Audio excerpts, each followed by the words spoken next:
All with us. Great, great. Um, Afternoon. Greetings from Ungex headquarters in Melbourne, Australia, guys. I'm going to do a fairly straightforward, fact-based sort of video today. A lot of it's sort of just referenced, so bear with us. I'll try and get through as much as I can. Just over the last couple of weeks, we've had a lot of questions come in just about the different types of parasites and mites that can infect the human body, and yeah, basically how to deal with them, what sort of treatments work, what don't. Yeah, pretty much on the level of the different types of parasites. We know that there's around 6,000 types of parasites that can affect humans. I want to try and stay mainly on course just with a quick overview of the three main types, defined by basically how they move. So should know by now, doing a little bit of research at home, a parasite's an organism that lives in a host organism and gets its food from or at the expense of that host. So as I was saying, there's three main types or classes of the parasite, and they can cause diseases in humans. The three different types are protozoa, helminths, and ectoparasites. And the ectoparasites are the ones predominantly that we deal with at Ungex. So I suppose people at home, if they've been affected or infected by any of these parasites, they generally would be asking at the start and the beginning how a parasite could possibly infect their body without them knowing, how it could be detected, or how they can detect it in the future if it was something to happen again or to a loved one, and those sort of things. So just back in relation to the parasites, they're obviously advanced in their ability to survive and reproduce. We know that the Demodex brevis and the Phallocorum are ones that have evolved with humans, and they've evolved in other animals as well. It's been something that's happened throughout nature over millions of years. So they're quite adept at survival. And I'll talk a little bit later about how adept they actually are, and some of the things that they can survive. They're actually really quite hardy indeed in comparison to a lot of types of organisms and other parasites that can affect and infect humans and other animals. So parasites eat different things just depending on their type, and we find that some of them live off the food that we eat. Some of them will eat the oils and fats on our bodies, and there's other types of mites and parasites that can feed directly off human or animal blood. So these types generally are designed to be able to suck nutrients directly out of either cells or pierce skin and be able to directly drink blood. So I suppose one of the worst things is that they eat our nutrients before we do, some of them, getting the best and leaving us what leftovers they are, resulting in our organs and our skin starving from nutrition. So I'll go into protozoa, which is the first type, and they're always microscopic, and they're generally one-celled organisms that can be free-living or parasitic in nature. So they're able to multiply in humans, which contributes to their survival, and also permits some serious infections develop from just a single organism. So transmission of protozoa that live in humans' intestines to another human typically occurs through fecal or the oral route. So skin-on-skin contact, or the other one I mentioned, for example, like a contaminated food or water, or person-to-person contact. So protozoa that live in the blood or tissue of humans are transmitted to other humans by arthropods. So one example of that is through the bite of a mosquito or sandfly. So I suppose the biggest affecting sort of and offending parasite there would be malaria. I think everyone would have a fair idea of what that is. So the second type that I'll go into are helminths. So an adult size one would usually be somewhere from 15 to 35 centimeters. These are large multicellular organisms that are generally visible to the naked eye in their adult stages. Some of them might be see-through and clear, but you can still visually determine that they're there.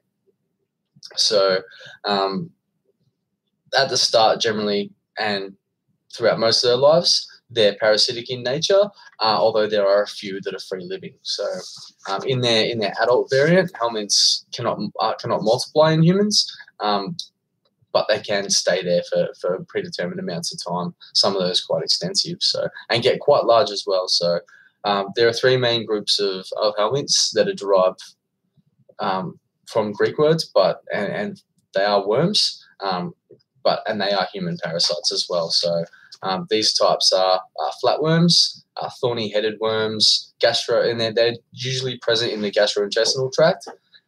You've got roundworms as well. So I'll go into a little bit about roundworms.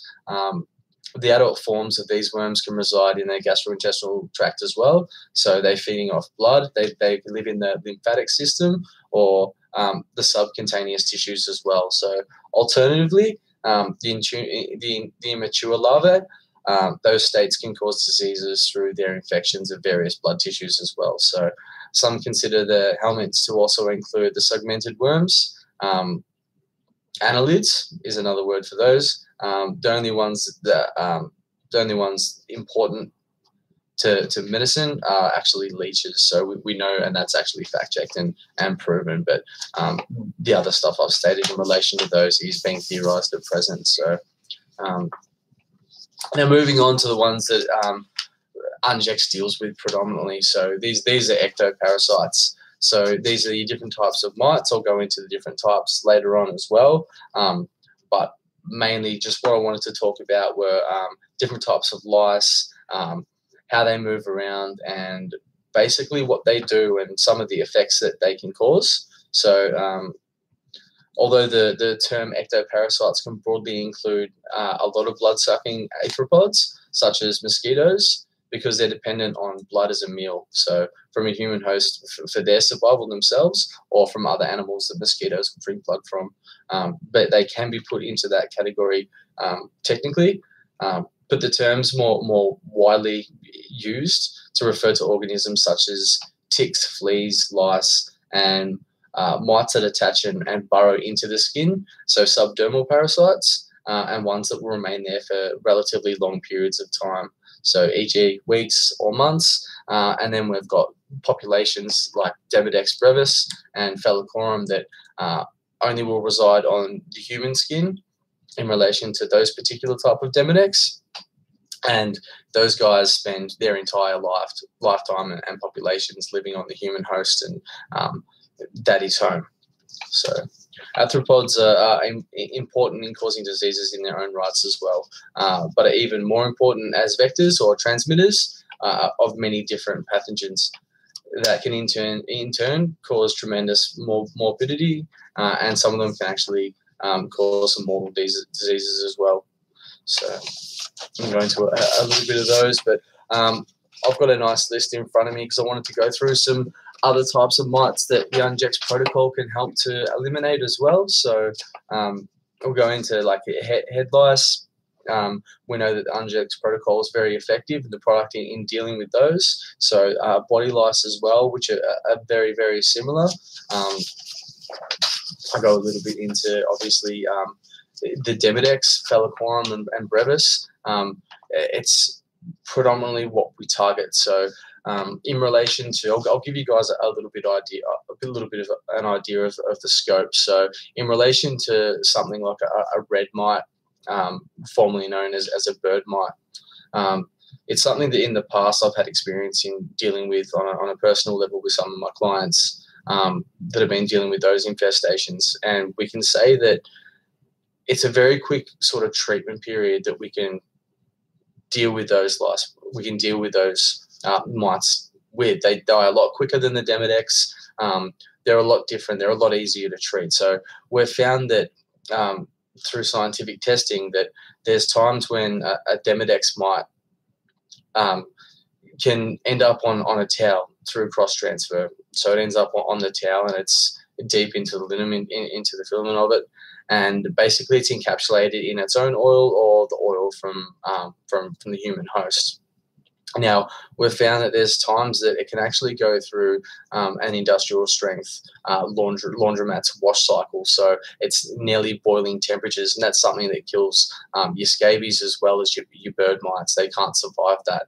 But we find that in relation to the Demodex mites, they can actually survive that and go through that and then still live for up to 52 hours off the human host, which is quite remarkable that they're that resilient. As I said earlier, I wanted to bring that up and sort of just mention that obviously a complete treatment plan and protocol is required to deal with the Demodex mites because they're so hardy. It's something they're adept at. Survival even off the human skin for a long period of time, like 52 hours. It's a very long time for a microscopic parasitic subdermal organism back into the other types of mites that we know that we can kill them with the Ungex protocol and with the products as well. So scabies, and then there's chiggers. We know we can kill fleas and bed bugs as well. So just in relation to those guys, it's actually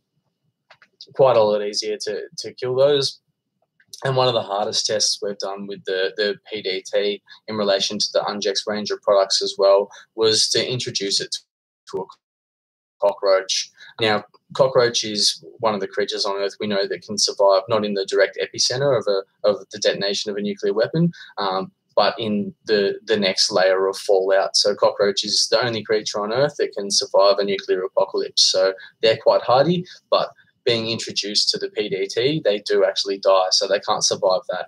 So we know in relation to Demodex mites, Phallocorum, and in relation to the brevis, we know that in relation to the scabies, we know that in relation to your bed bugs, your ticks, and your fleas, those mites can't possibly survive. Something we know is that effective on one of the chief survivors of that. So I wanted to touch on a little bit about parasitic infection as well today, just something that's sort of been floating around. There's been a few questions that have come into the office about it. So these have sort of been predetermined this week. We're going to talk about it, and something I want to get to now. So just to go through that with you guys, parasitic infections cause tremendous burden of disease in both the tropics and subtropic regions. So as well as in more temperate climates as well. So we know all over Australia, even in Melbourne at the moment, it's quite cold. We know there's some places in the US, but it's a pretty even spread of where Demodex will thrive themselves, just in relation to those being of special interest to us here.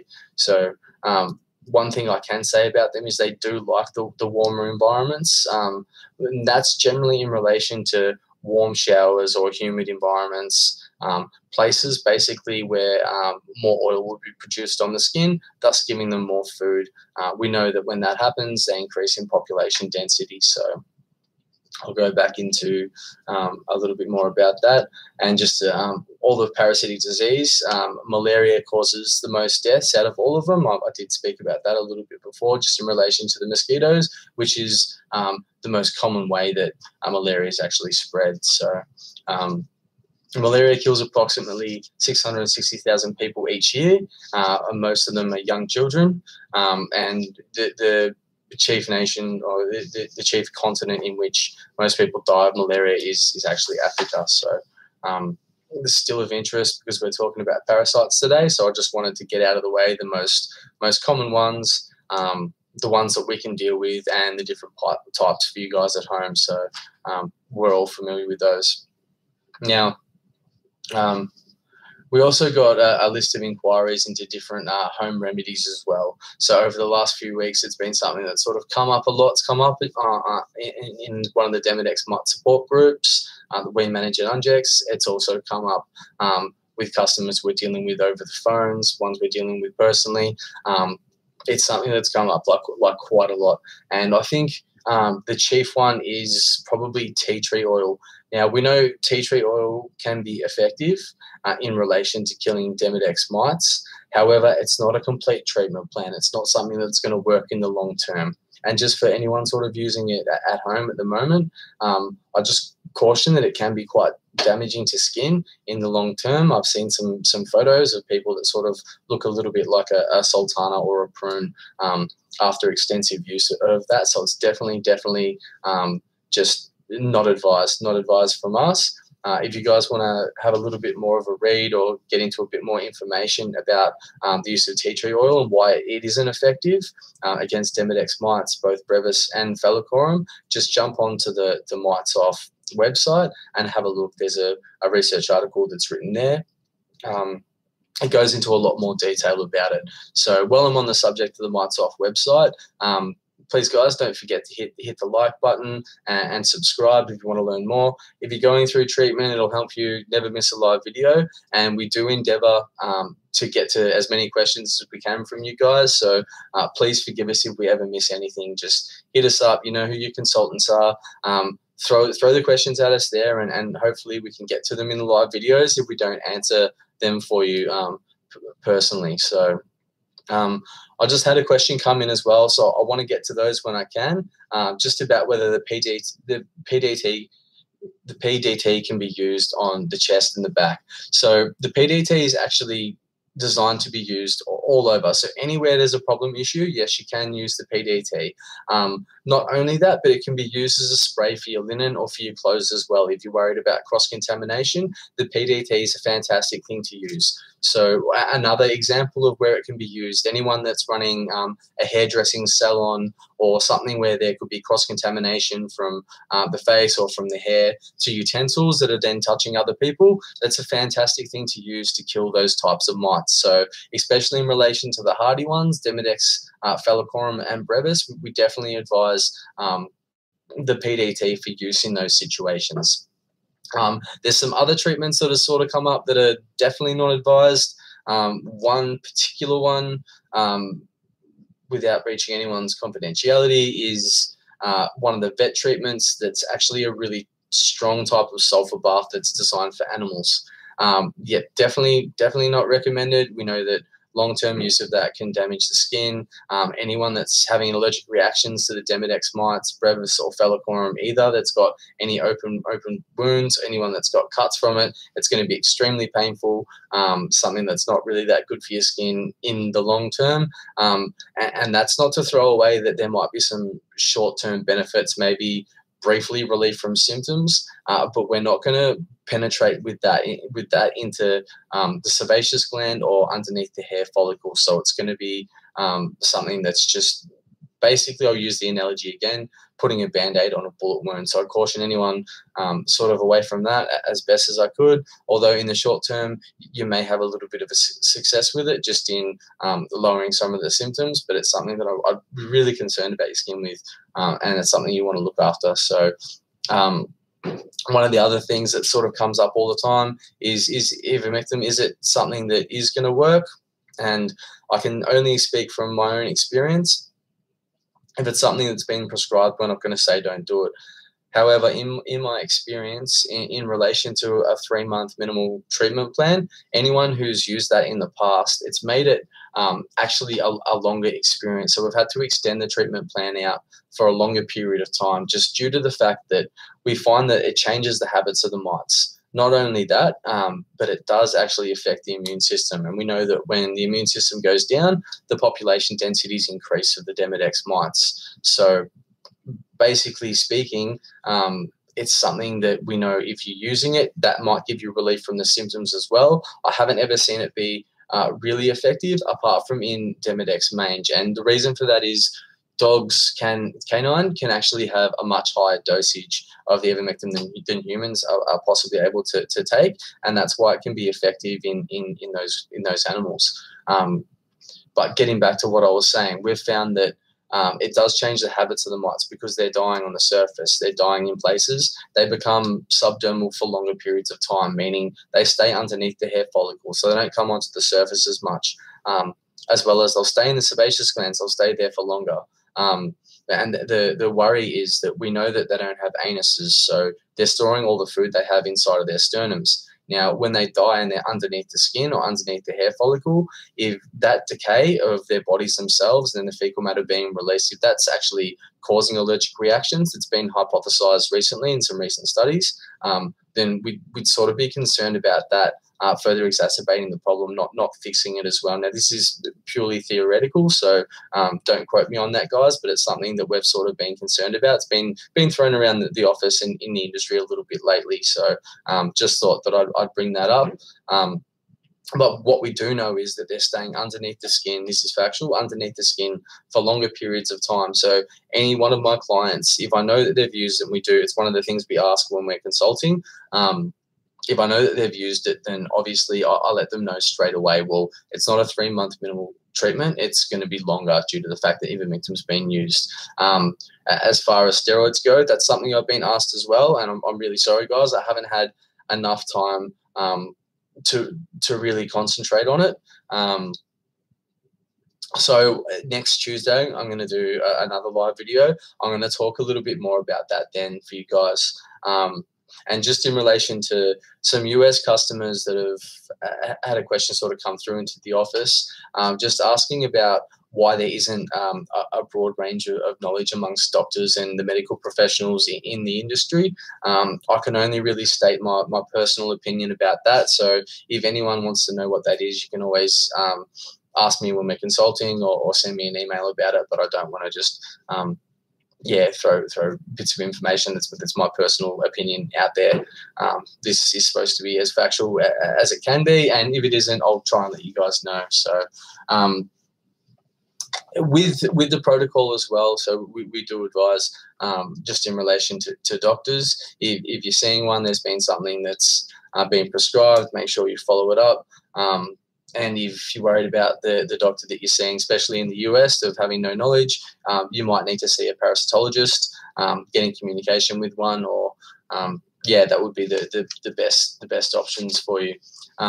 Going back into the Ungex protocol and products, I wanted to touch on one of the most common questions that we get asked is about bird mites, and this one's especially coming from the US, and it's whether the Ungex protocol will kill them. So as I stated earlier, with the product, they're actually a lot easier to kill, and it's a lot more simple than killing the Demodex mites. So yes, of course, if we can kill the Demodex mites, we know that we can kill those, and it's going to be a lot easier. So I suppose we've been asked a lot as well, what sort of creatures that they can infest, and if they can affect humans as well. So yes, the fact is that they can affect a lot of mammals.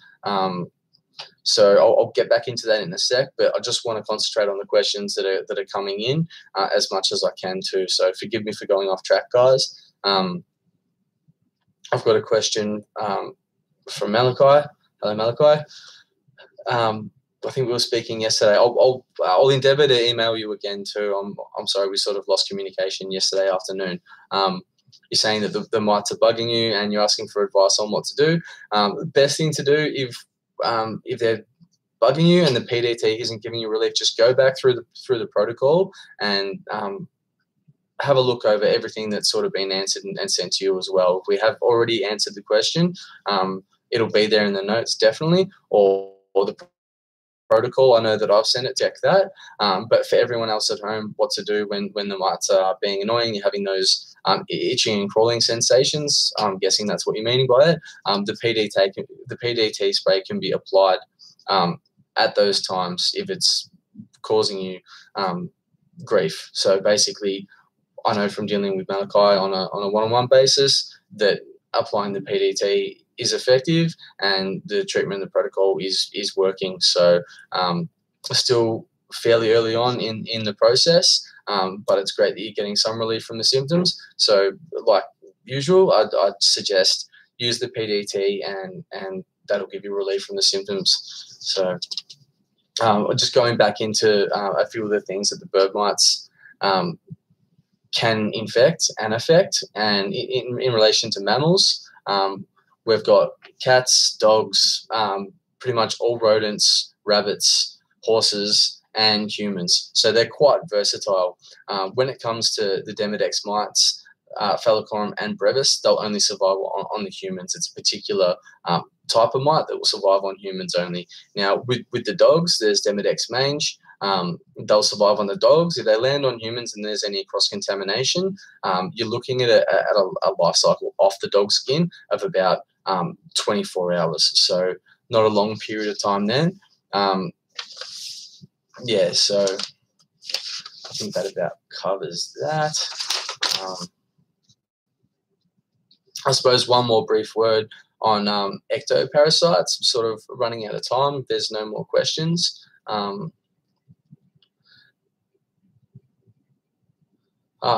got another question that's come in about, does Demodex cause hair loss? So, well, the studies are unsure to be able to say specifically that Demodex mites are causing hair loss. what we can say about Demodex mites and hair loss is, from working in the industry, especially, that people that are suffering from the symptoms, so people that are suffering from the issue of hair loss, when we bring them into the office, when we do a skin scraping, when we do the microscopic test, when we find high population densities that are normal in these clients, and then treat them with the Ungex protocol, once treated, then the issues and the symptoms that they're suffering from, they do get relief from them. So we have seen people grow the hair that they've lost back after the Demodex mites have been eliminated. So if they're not directly related to the hair loss themselves, they're definitely exacerbating the problems of hair loss. So sometimes hair loss can be hereditary. There can be more reasons for it than just the Demodex mites. Now, if there's multiple reasons for the hair loss occurring and we treat the Demodex mites, we know that there's going to be some relief. If the Demodex mites are the primary cause and we treat the Demodex mites and they die, we find that in those clients in particular that, yes, we do see hair regrowth. So I hope that answers that. Yeah, just getting back into the ectoparasites again. The ones that we deal with predominantly, it's the Ungex protocol that can kill nearly all of them that I've encountered, especially in relation to your head lice, your Demodex mites, your body mites, as well as your fleas, your bed bugs, and the scabies as well, which can be really quite nasty. But we've found in relation to the other mites, the Ungex protocol is killing them much quicker than it does in relation to the Demodex mites. So yeah, that's about it. Just sort of running out of time, guys. No more questions are sort of coming in, so I'll wind it down. But please don't forget to hit the subscribe button, hit the like button. Don't miss a video again. Forward in any questions that you've got. You can email us. You can hit us up on here if you haven't got a question in time today, and we'll do our best to be able to answer it for you in the next live video, or we'll try and answer it directly. So thanks for tuning in, guys, and nice to see you all again.